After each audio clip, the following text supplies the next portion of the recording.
Bonjour à toutes et à tous, c'est Antoine alias Anubis pour une nouvelle vidéo Actu RC Lens. Elle n'était pas prévue la vidéo, mais les événements de ces dernières 24 heures me poussent un petit peu à faire une vidéo. Alors elle est pas coup de gueule, mais pas loin quand même, parce que je trouve que ce qui s'est passé dans le dernier article de la Voix des Sports est quand même très symptomatique de ce qui se passe au sein de cette équipe. Il y a quand même des gros problèmes de vestiaire et il va falloir quand même les régler cet été en faisant le ménage, parce que ce qui sort dans les journaux sort bien sûr à un moment particulier de la saison et surtout à un moment particulier de la gestion d'effectifs. On parlera aussi du FC anti-JO ou FC Nono qui balance une vidéo de Vérisian. Alors pour ceux qui connaissent pas, je l'expliquerai après dans la vidéo. Pour ceux qui connaissent, ils doivent bien rigoler parce que sincèrement, prendre Vérisian comme étant une espèce de source carrée footballistiquement parlant, c'est quand même une grosse plaisanterie. Mais en tout cas, on va commencer par parler de l'actu autour de Mbala Nzola. Alors Mbala Nzola est cité dans un article de la Voix des Sports. Alors, il y a deux phases dans cet article. Il parle un peu de la gestion de groupe et notamment de Mbala Nzola, où voilà, est dévoilé le fait que après le carton rouge reçu face à je dirais bien face à Nantes, si je dis pas de conneries, il a été sanctionné disciplinairement avec un rabotage de sa prime d'éthique. C'est sorti donc dans le journal. Dans l'entrefait de l'article, on voit aussi des propos que Will Steele a tenus à propos d'Nzola, où il parle notamment d'une sortie où il faisait la gueule, machin, et puis qui lui aurait dit, que Will Steele aurait dit à Mbala Nzola, je préfère que tu marques un but, tu sors, tu me mets un gros wad, que tu fasses la gueule et que tu fasses un peu d'ego, etc. Enfin bref, apparemment Mbala Nzola aurait été fâché, il aurait pas voulu faire le décrassage, enfin bon bref. Mais ça sort dans l'article. Bon, moi ce qui me pose problème avec cet article-là, c'est déjà le moment où il sort. Il sort à une période où il y a de la concurrence totale en attaque, c'est-à-dire qu'il n'y a plus d'attaquants titulaires. Will Steele remet tous les cartes sur la table, ce qui est complètement what the fuck, parce que Nzola est ton meilleur buteur. Bon, après, il a pris 2 matchs de suspension, il est puni, je pense que c'est un peu normal. Mais quand il revient, il doit truster la place de titulaire, surtout quand Saïd a fait l'intérim et qui a été nul. Bon, Saïd marque, mais il a rebattu toutes les cartes. Pour refaire le résumé, on a eu le droit à une attaque avec Zaroury, avec Bonifo, avec Fulgini, enfin bref, l'attaque n'a pas arrêté de changer. Alors bien sûr, Sotoka est indétrônable à droite, puisque Bonifo, apparemment, il veut pas trop le mettre à droite. Pourtant c'est son poste, c'est pas tout compris. Et puis Saïd, c'est le seul attaquant à être de pointe, puisque Koyalipou il est mort pour la France, puisqu'il apparaît plus du tout dans le groupe. Enfin dans le groupe il apparaît, mais il apparaît plus du tout sur le terrain. Je pense que c'est finito, il fera un aller-retour. Mais du coup le timing est très bizarre, parce que ça tombe vraiment à une période où il y a vraiment les cartes rebattues, etc. Déjà ça me gêne un peu, parce que l'article, bon, je vois pas l'intérêt de sortir cet article-là, à part pour attaquer Nzola directement, et dans cette période-là propice à vouloir un peu déstabiliser un joueur au profit d'un autre. Je pense sincèrement que ça va dans ce sens-là. Alors, ça va pas forcément dans le sens du journaliste, mais ça va dans le sens de l'article. Et l'article, il existe parce qu'on a donné des billes à un journaliste. Pourquoi je parle de donner des billes à un journaliste? Parce que la fameuse prime d'éthique, c'est une prime qui est conclue dans un contrat. Ce sont des contrats confidentiels. Ce genre de primes, quand elles sont rabotées, etc., par comportements qui ne sont pas en adéquation avec l'éthique, donc le carton rouge quand il balance le ballon à l'arbitre en fait partie, ces choses-là sont réglées en interne et en privé entre le joueur, la direction et une partie du staff, c'est-à-dire les entraîneurs, les premiers adjoints, etc. Si l'info est sortie, il n'y a que 2 solutions. Soit ça fuite de la direction, bon alors là, moi j'y crois moyen, soit ça fuite des frérots Steele, pareil, j'y crois absolument pas, parce que c'est suicidaire. Si tu trahis un de tes joueurs, tu niques ton vestiaire, c'est déjà très compliqué en ce moment, mais alors là c'est complètement Armageddon dans ton vestiaire. Et la dernière des solutions, c'est que Nzola, on a sûrement parlé, c'est sûrement ému de cette situation-là, ça doit pas faire plaisir, hein, parce que tu te fais taper sur les doigts. Et ça a fuité, voilà. Il y a quelqu'un qui l'a appris, alors soit dans le staff autour, mais le staff est pas au courant. Moi, des infos que j'ai, en tout cas, le staff autour de Steele est pas au courant des détails, etc. Ils ont appris ça dans le journal, pour certains, donc voilà, ça a pas fuité au niveau du staff. Par contre, je pense, moi, et ça c'est que mon avis, j'ai pas d'infos là-dessus, je pense que Enzola en a sûrement parlé, et que ça a bruité au niveau des joueurs, et qu'il y a un joueur qui a ouvert sa tronche. C'est dégueulasse, c'est pas corporate, et surtout ça vise qu'à faire du mal et à déstabiliser son coéquipier. C'est pas la première fois que ça arrive, il y a vraiment des tops au sein du vestiaire dans cette équipe, et ça pose un énorme problème à la direction, qui a absolument pété les plombs les dernières fois où ça a fuité, parce qu'ils en ont marre que ça parle. C'est pas la première fois que des joueurs ou via des agents balancent des infos, il y avait l'agent... de Gradit qui avait pleuré dans les journaux, on a vu 2-3 articles de joueurs un peu provocateurs, Fujini et compagnie, qui disaient on est bien au club, on veut rester, enfin allez vous faire enculer, on partira pas, c'était un peu ça en sourdine, mais moi je trouve que c'est quand même assez inquiétant, voilà. Parce que c'est un procédé qui est boule puante et dégueulasse. Alors là-dessus a bien sûr surfé tout le FC anti-Jo, des réseaux sociaux en mode vous avez vu vos recrues de merde, dégage loin de mon club, machin, comme si le joueur allait rester. Hein.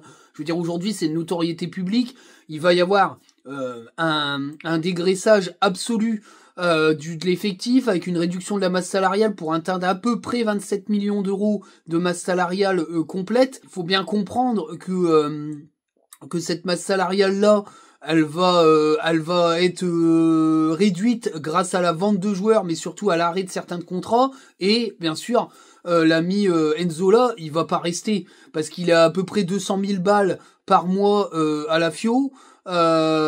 Et du coup, bah, il y a la FIO qui a pris une trentaine de pourcents, je crois, du salaire pour que ça retombe à peu près à 140 000, 150 000. Et résultat, quand s'il signe à Lens, il va signer à 200 000. Donc ils le garderont pas. Voilà. Donc c'est sûr et certain, le joueur va partir, donc c'est pas la peine de faire tout un cinéma hors de mon club. Tout le monde sait qu'Enzola sera pas lensois la saison prochaine et qu'ils recruteront sûrement un attaquant avec un salaire beaucoup moins important. Ça c'est une chose. La deuxième, c'est qu'il faut bien comprendre que ces manœuvres-là, ça a pour but de déstabiliser une partie du vestiaire, qui est aujourd'hui une partie du vestiaire concurrente de celle qui était là l'année dernière, et qu'il y a une scission dans ce vestiaire-là. C'est pas anodin. Aujourd'hui, les anciens cadres de Franquet, ils ont repris les commandes dans le 11 de départ. Par défaut, moi je le dis par défaut, parce que des joueurs ont été blessés, etc., et que certains ont été écartés pour les raisons qui regardent Will Steele, mais moi je le dis à juste titre, parce que je pense que dans le management, j'ai un petit peu d'expérience.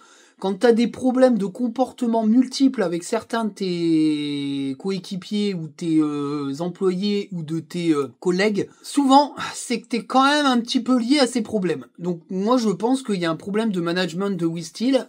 Déjà il y a un problème de management tout court, parce que quand tu vois que Djoumaba joue pas, on va pas me faire croire, et c'est pareil, c'est sorti aussi dans les interviews, on va pas me faire croire que Djoumaba il était pas prêt pour jouer Nantes et Le Havre, et une semaine après il est prêt pour jouer Marseille.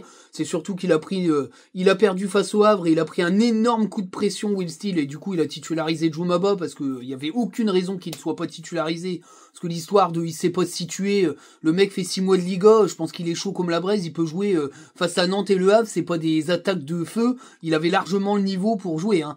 Je vois pas en quoi une semaine va changer, que le mec va passer du Havre à aller être titulaire à Marseille. Donc ça, c'est des couilles, c'est de la com. Et je pense que, voilà, le problème aujourd'hui, c'est que, comme on a un coach qui est un peu perdu et qui a du mal à managementer, il y a cette scission dans le groupe, et certains anciens qui ont quand même la carte et qui ont quand même les contacts au niveau médiatique, etc., en profitent pour envoyer des grosses boules puantes. Moi, je le vois comme ça. Ça, c'est pas, c'est moi qui le pense, mais on sera pas loin de la vérité, parce que enfin, cette info-là de la prime d'éthique, c'est une info privée, ça, c'est quelqu'un qui a balancé. Donc voilà, c'est sûr que c'est ça. Mais voilà, on se retrouve dans une situation où il y a tous les coups sont permis pour être titulaire. Maintenant, à un moment donné, Will Steele, faudra qu'il siffle la fin de la récré. Alors je sais qu'il a autre chose à foutre que ça, puisque il a des problèmes personnels qui, à mon avis, sont bien plus importants que le football. C'est pour ça aussi que mon petit doigt, mais ça c'est mon petit doigt, c'est pas l'expression j'ai des infos, c'est l'expression dans mon avis intime, pas persuadé que Will Steele sera là la saison prochaine, parce que les problèmes personnels qu'il a vont pas être réglés en 2 mois. Hein. Donc j'ai du mal à croire que le club prenne le risque d'avoir un coach pas à 100% concentré sur le foot, parce que tu peux pas l'être, c'est humain, quoi, c'est pas une critique, c'est humain. Tu parles à tout le monde, ta compagne a des problèmes, t'en as rien à branler de ton travail, c'est ta compagne qui compte. Si t'es amoureux d'elle et que tu l'aimes à la folie, que t'es allé tout pour toi, c'est elle qui compte, le reste c'est de la merde. Donc je sais pas si le club prendra le risque de faire ça. Maintenant, ce qui m'a aussi, je balance un peu sur plusieurs sujets, ce qui m'a aussi surpris, c'est que comme les fameuses paroles de Will Steele sur ce je préfère que tu marques et que tu me fasses un watt, que tu te comportes mal, etc. Problème d'ego, faut savoir que ça vient d'une interview qui a eu lieu à Box to Box. C'est une interview, je crois, je sais pas si c'est DAZN ou si c'est la Ligue 1, ou je sais plus. Mais c'est tiré de son contexte. C'est quelque chose qui a eu lieu bien avant l'histoire du penalty, et il avait pas été sanctionné plus que ça puisqu'il avait rejoué derrière, d'ailleurs, je crois. C'est tiré de son contexte pour tirer sur la tronche de Enzo là. Moi, je trouve que c'est quand même limite, parce que c'est vraiment charger la mule.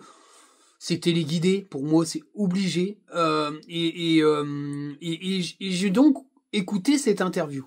Moi, ce qui me choque un peu dans cette interview, c'est par rapport à ce fameux passage où il parle de sa tactique préférée, ou sa tactique qu'il apprécie le plus, ou avec laquelle il est plus en phase, et c'est le 4-2-3-1. Moi, je comprends pas comment un coach qui aime le 4-2-3-1, qui l'a tenté, se retourne comme une crêpe comme ça pour repartir sur un 3-4-3 ou un 3-4-2-1 qu'il ne maîtrise absolument pas. Parce que c'est absolument pas un jeu avec lequel il joue, où il y a joué très rarement, parce que le 4-2-3-1 est arrivé la saison dernière à Reims, et il l'avait déjà mis en place un petit peu la saison d'avant, où ils font une saison correcte. Ça fait 2 ans qu'il joue comme ça, et là il se reconduit sur un système qu'il ne maîtrise pas.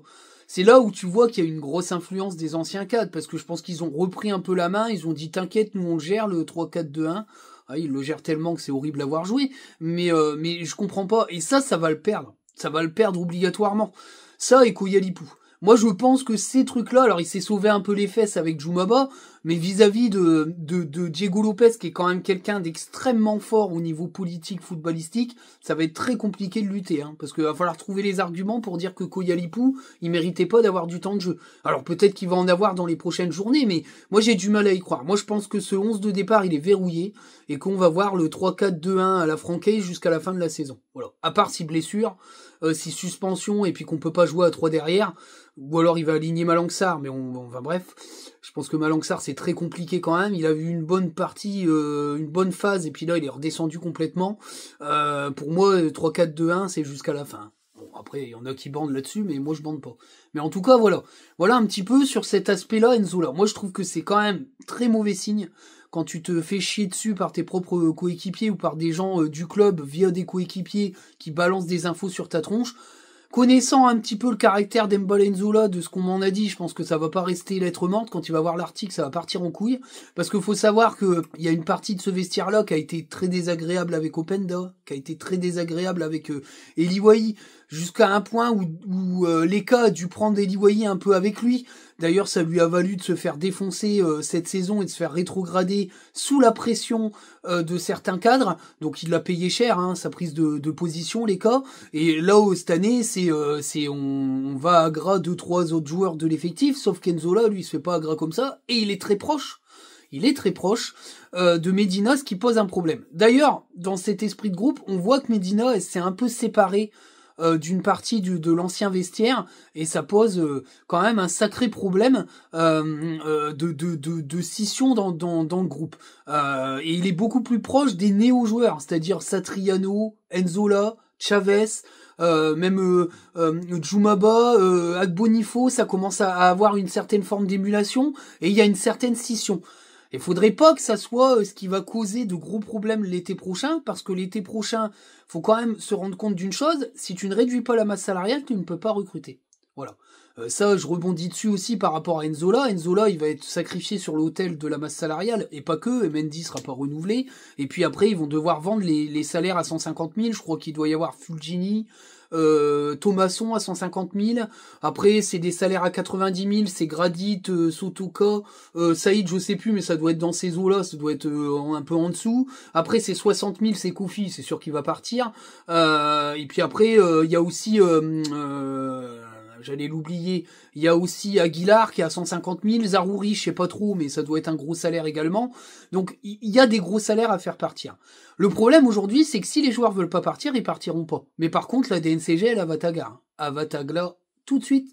Elle va te dire, si vous ne réduisez pas la masse salariale, vous ne pourrez pas recruter, messieurs, dames. Et ça, ils le savent, hein, au Racing Club de Lens. Ça a été clairement exprimé par la DNCG au rendez-vous de cet hiver. Il y a eu des gages de fait, des lettres d'intention sur ce mercato-là et le mercato prochain. De toute façon, le mercato prochain, ils l'ont dit. Continuation de la régression de la masse salariale. Donc je pense qu'il y a des joueurs qui ont bien compris qu'ils seraient plus lensois, ou qu'on va dégager, donc on va essayer de prêter avec une prise en charge de salaire une saison, puis après ils seront libres. Mais en tout cas, voilà, faut se défausser. Moi, là, c'est pareil, je vous dis ce que je pense qu'il y aura au moins une dizaine de départs, dont certains joueurs qui vont faire pleurer dans les chaumières, mais moi je pense qu'il est temps, à un moment donné, de tourner la page et de passer à autre chose. Et il y aura qu'une 5 ou 6 arrivées. Il y aura une réduction du groupe et un apport plus important des jeunes de la Gaillette dans ce groupe-là.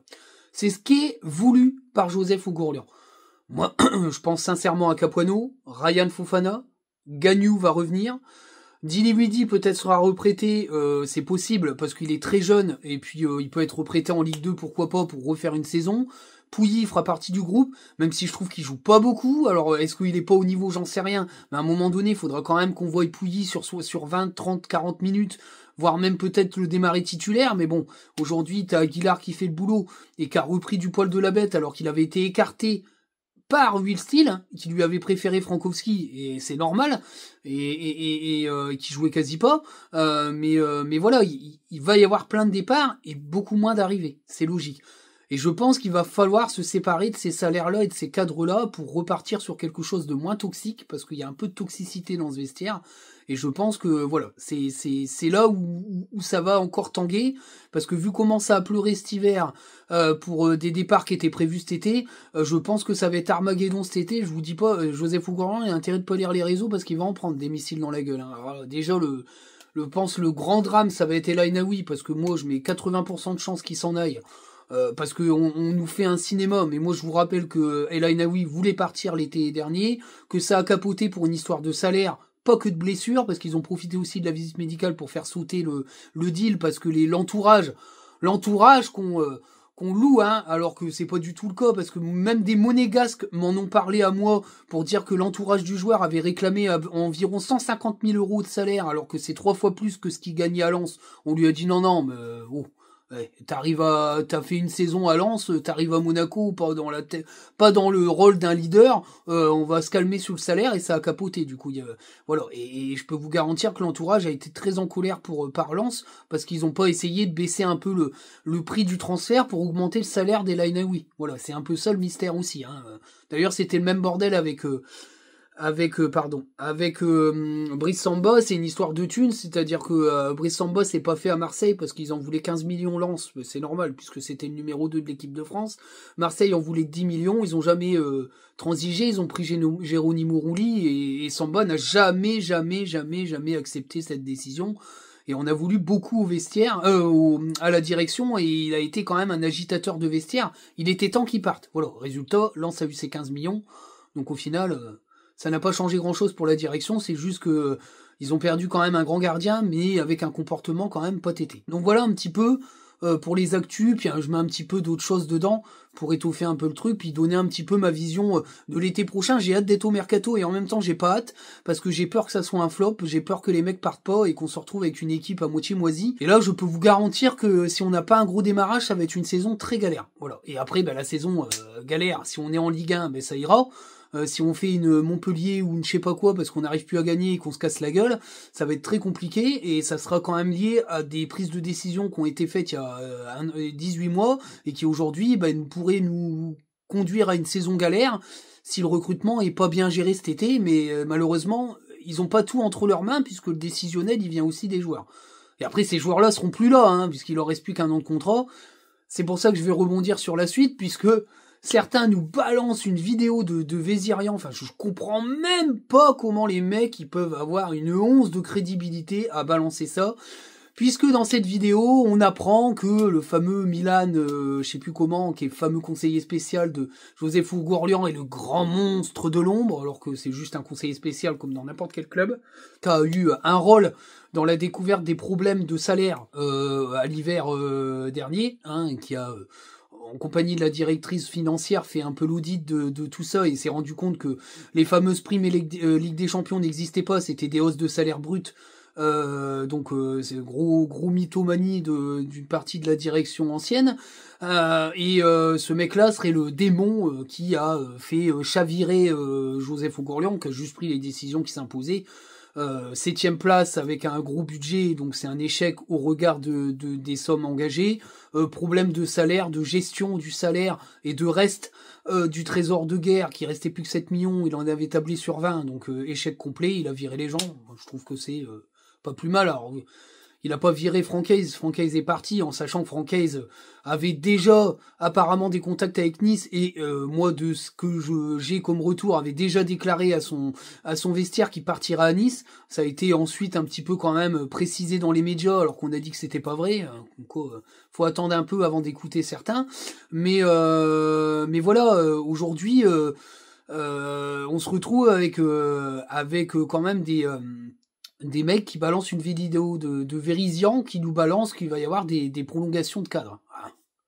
Super. Les mecs, il leur reste plus qu'un an de contrat, ils sont à plus de 90 000 euros. Jamais, entre 85 et 95 000 euros, je crois, de salaire. Jamais ils vont accepter de prolonger avec une baisse de salaire, ou alors ils vont garder leur salaire. Sauf que les mecs, ils ont plus de 30 ans, ils sont plus au niveau, ils ont besoin de concurrence. Tu vas pas te retrouver avec un mec à 90 000 sur le banc parce que les autres joueurs ils vont réclamer la même somme. Donc c'est impossible. Donc déjà ça c'est pas crédible. Et pour ceux qui connaissent pas Vérisian, c'est le fameux journaliste qui se fait virer de toutes les confs de presse parce qu'il enchaîne les gagades et c'est le mec depuis 5 ans qui sort le serpent de mer, les Arabes, l'Arabie Saoudite va racheter l'OM. Donc c'est lui, hein, le fameux journaliste qui passe pour un con depuis 5 ans parce qu'il balance des infos, il est dans sa mytho totale.